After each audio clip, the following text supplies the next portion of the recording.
Here are 5 reasons why dating is worse than ever. 90% of your future happiness will depend on whom you choose as a life partner. So, finding someone to spend the rest of your life with is difficult. And we all know this to be true.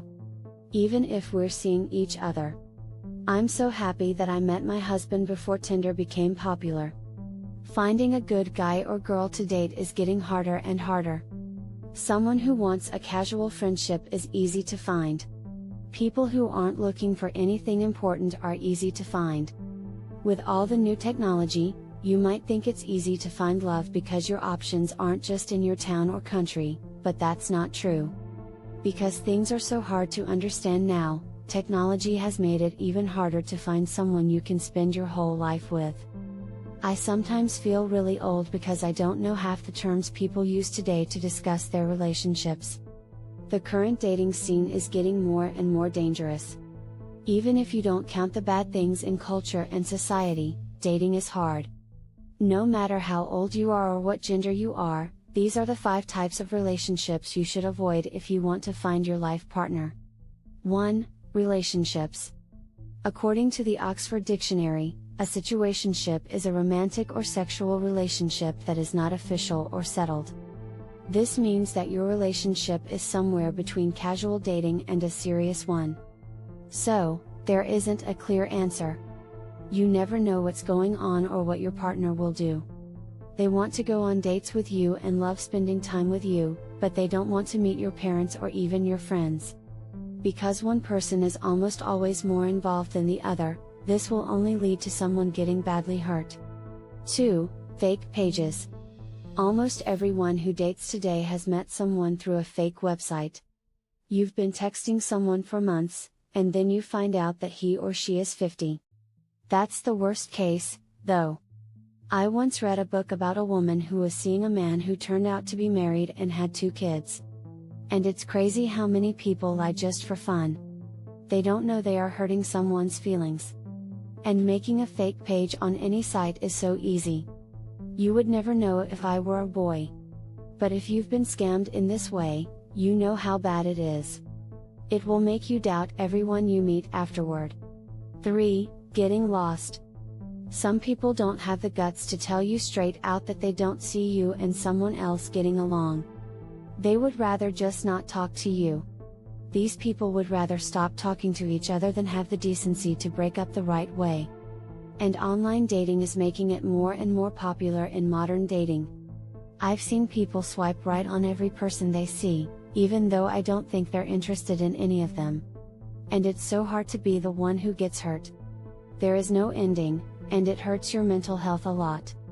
It also makes it hard for people to trust people they might meet in the future. 4. Giving people false information. It took me a long time to figure out what gaslighting was all about. Most of the time because it's so hard. It happens so often in relationships that most of us don't even know what to look for. Gaslighting is a form of mental abuse in which one person makes another person question their thoughts, memories, or sanity. It's a way to control someone's mind and make them feel confused, useless, and powerless. It can take many different shapes, but some common ones are: denying or ignoring what someone has done or how they feel, putting down or making fun of the other person's feelings, blaming for abuse on the victim, making the other person question their thoughts or impressions, trying to throw someone off by making confusion or chaos. As a form of punishment, withholding love or help. Gaslighting can be very bad for the mental health of a person. When I read The Girl on the Train by Paula Hawkins, I think I realized how dangerous it is. It's crazy how much it hurts your mental health. It can also lower a person's self-esteem and confidence because they are constantly told there is something wrong with them. So, listen carefully. 5. Not paying attention to what's most important. With fake accounts, gaslighting, ghosting, and situationships, you don't even get to the part of a relationship where you're truly committed to each other. You are invested, but not sure about it. You're aware that there's a chance this relationship won't last. Even if you don't know why, you know it won't last. Because of this, Ghosting and fake accounts aren't as bad as gaslighting. And it's the little things that hurt the most. Things that were supposed to happen but didn't. They slowly change you, and you're not the same person you were before when they're done. So, even if you're already in a relationship, keep an eye out for these things. Is it hard to talk to each other? If the answer is yes, your relationship will be full of confusion, anger, and mistrust. Even if you try hard. Is there a difference in power? Does someone have more power than others?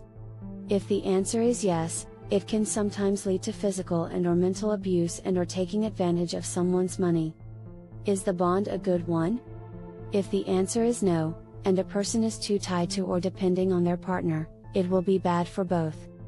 Is your partner being unfaithful to you? If the answer is yes, and you're sure, then what are you doing with this person? Do you both respect each other in your relationship? Yes, that should be the answer. You should make the rules clear and make it clear that they are not meant to be broken. What do we need? If everyone improved themselves, this would all stop, and we could all live together happily forever and ever and ever and ever. Which can't be true. So, the next thing that could happen is look around. Put limits in place. Don't put all your faith in anyone. And be clear from the start about what you want to find. Accept that you can't make other people change. What you see now is what you will have to deal with for the rest of your life. Your love won't make him or her a completely different person. Stop putting on a show. Give the other person the kind of love you want to receive. If you don't give a relationship your all, you won't get your all back. Takeaway. In a good relationship, both people should think about how the other person feels and what they need. You need to make choices that put the happiness and health of both parties first. And you should decide these things as a group. Always make sure that you and your partner agree on how the connection works. Technology and social media have made it harder for people to connect. It's important to be aware of how dangerous catfishing and fake accounts can be and to take steps to avoid them. Remember that a good and healthy connection is built on trust, respect, and mutual understanding.